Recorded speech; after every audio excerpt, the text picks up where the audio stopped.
نواز شریف کے ایما پہ کہ 6 ہفتے کے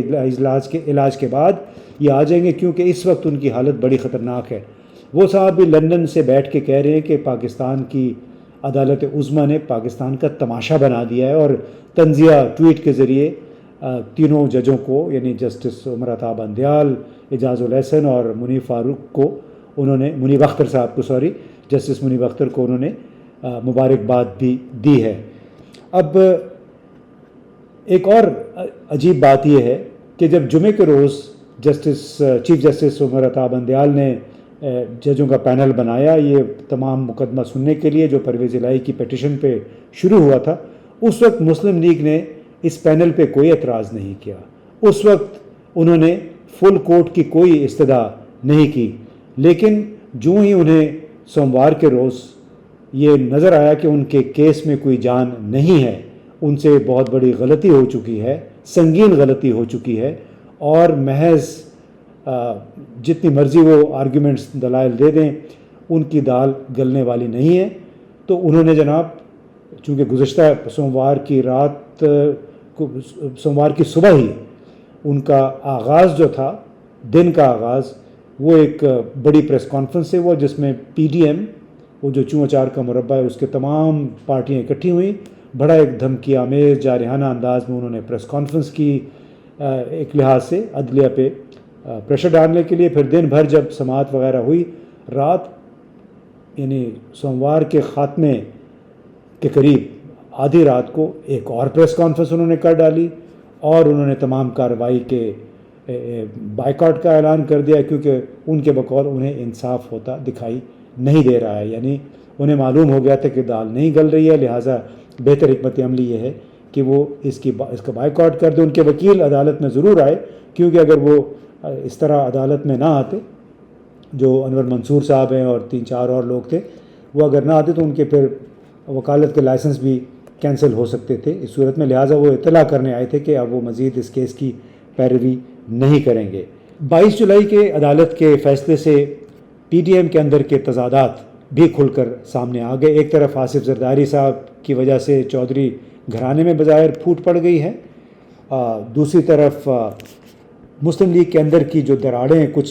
پڑی ہوئی تھی وہ مزید واضح ہو گئی ہیں، اور آپ کو معلوم ہے کہ مریم صفدر نے کچھ عرصہ پہلے یہ کہہ دیا تھا کہ ہم عمران خان کی ہوئی غلطیوں اور اس کے ڈالے ہوئے گند کو کیوں صاف کریں، یعنی انہیں حکومت سنبھالنے پہ کوئی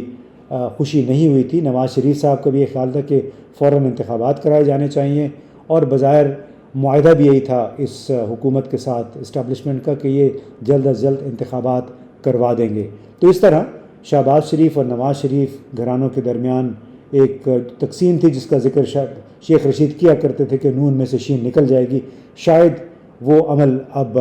شروع ہو گیا ہے، اور یہی وجہ ہے کہ نون لیگ نے، مریم صفدر نے اور ان کے ساتھیوں نے اب اپنی توپوں کا رخ ایک بار پھر عوام کی پذیرائی حاصل کرنے کے لیے نہ صرف ملٹری اسٹیبلشمنٹ کی طرف موڑ دیا بلکہ خود عدلیہ کو بھی نوک پہ رکھ دیا ہے، اور اس کے خلاف بقول ان کے ابھی عدلیہ آزادی کی تحریک شروع کی جائے گی۔ تو جناب اب بڑا امتحان یہ ہے کہ عمران خان کا کہ کیا پنجاب اسمبلی جاری رہے گی، کیا پنجاب اسمبلی اور خیبر پختونخوا حکومتوں کو تحلیل کر کے جلد از جلد انتخابات کی طرف جایا جائے گا۔ یہ کچھ 2-3 سوال ہیں، کیونکہ عمران خان صاحب خود ہی کہہ رہے تھے کہ موجودہ صورتحال کا حل فوری انتخابات ہے تاکہ کلیئر مینڈیٹ کے ساتھ نئی حکومت آئے اور پاکستان کے مسائل حل کرے۔ کچھ دن پہلے تک وہ یہی کہتے رہے کہ مینڈیٹ چونکہ کلیئر نہیں ہے اور اسی وجہ سے غیر یقینی صورتحال پھیلی ہوئی ہے، اور غیر یقینی صورتحال کا یہ ملک متحمل نہیں ہو سکتا۔ تو ایک بہت بڑا امتحان ہے عمران خان کا، کیا پنجاب میں وہ اپنے اقتدار کو طوالت دیں گے یا نہیں، یا پھر فوراً 2-3 مہینے کے اندر اندر انتخابات کی راہ ہموار کرنے کی کوشش کریں گے، دوسری پارٹیوں کے ساتھ صلاح مشورہ کر کے۔ انہیں بہرحال اگر پارلیمانی جمہوریت میں وہ یقین رکھتے ہیں تو ضروری ہوگا، اچھا ہوگا کہ وہ باقی پارٹیوں کے ساتھ مل جل کر آئندہ کا لائحہ عمل طے کرے اور جلد از جلد انتخابات کی راہ ہموار کرے۔ اسٹیبلشمنٹ کا کردار بھی اس حوالے سے بہت اہم ہوگا۔ ان کا کہنا ہے کہ ہمارا ان کے ساتھ مطلب ہم مکمل طور پہ نیوٹرل ہیں، لیکن کہنے میں کیا حرج ہے، یقیناً ان کا اپنا ایک مستقل کردار ہے پاکستان کی سیاست میں، اور ہونا بھی چاہیے، جو پاکستان کی تاریخ رہی ہے۔ اور ساتھیوں، آخر میں یہ بات کہوں گا کہ میں نے 2 دن پہلے چیف جسٹس اور ان کے ساتھیوں کے ہمراہ ایک خط لکھا تھا، اور اس میں نے یہ واضح کیا تھا کہ آپ کے پاس 2 رائے ہیں۔ ایک وہ راستہ ہے جس پہ چل کر آپ کی ساکھ خراب ہو سکتی ہے، بدنامی میں مزید اضافہ ہوگا، ماضی میں چونکہ بڑے دھبے لگے ہوئے ہیں سپریم کورٹ کے فیصلوں پہ، یا پھر آپ کے پاس وہ راستہ ہے عزت کا، رہنمائی کا، اور پاکستان کا نام بلند کرنے کا رول آف لاء کے حوالے سے، تاکہ آپ دنیا بھر میں ہال آف فیم، یعنی آپ کی عظمت اور شہرت میں 2 چند اضافہ ہوگا اگر آپ نے وہ راہ اختیار کی، انصاف کا رستہ اگر آپ نے اختیار کیا اور لوگوں کو یہ باور کرایا کہ پاکستان میں بھی یہ کوئی اینیمل فارم نہیں ہے، یہاں بھی قانون کا بول بالا ہو سکتا ہے۔ اور اسی لیے مجھے بڑی خوشی ہے کہ جو میں نے open letter to supreme court لکھا تھا، ضروری نہیں کہ انہوں نے پڑھا ہو، لیکن مجھے بڑی خوشی ہے کہ جو میں نے اس میں خواہش کا اظہار کیا تھا وہ خواہش پوری ہوئی ہے۔ اگرچہ مسلم لیگ کا یہ کہنا ہے کہ اس فیصلے سے ملک میں مزید انتشار بڑھے گا، لیکن تمام طرف دار و مدار میں سمجھتا ہوں کہ عمران خان پہ ہے، ملٹری اسٹیبلشمنٹ پہ، اور ان تمام لوگوں پہ ہے جو پاکستان کے فیصلے کرنے میں اہم کردار ادا کرتے ہیں، کہ پاکستان اب مزید انتشار کی طرف بڑھے گا یا انتشار کے خاتمے کی راہ ہموار ہوگی، بے یقینی کا خاتمہ ہوگا، اور اس کی وجہ سے پاکستان کی معیشت اس وقت جو انحطاط پذیر ہے اس کو بریک لگے گی۔